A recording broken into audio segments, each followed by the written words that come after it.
Da sitter vi her 3 timer før Green Day. Hvor lenge er det Green Day?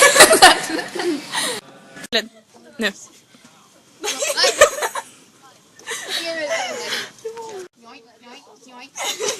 Hva tror du vi lærte bestilt? I mai. Nei, vi gikk på fjellet, og det var sne da, så det var bare på Skaret. Det var i mai.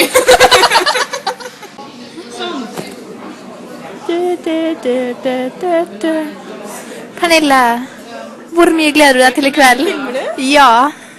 Her var spørsmålet. Hvor mye gleder du deg til i kveld? Jeg gleder meg masse. Da billettene... Et år etter. Da billettene endelig ankom postkassen, var det jeg som informerte ansatt om dette. På Burger King. Da satt hun på Burger King da også. Og nå, noen timer før konserten, sitter vi her igjen. What's up with Burger King, yo? Ok, vi har fått autografen til han. Ja, du må Hvor er mine? Kan du trekke opp? Der. Slå den, du. Men vi kan bare filme dem her, så ser vi dem jo. Jeg filmer ikke. Ha det. Ha det! Få se.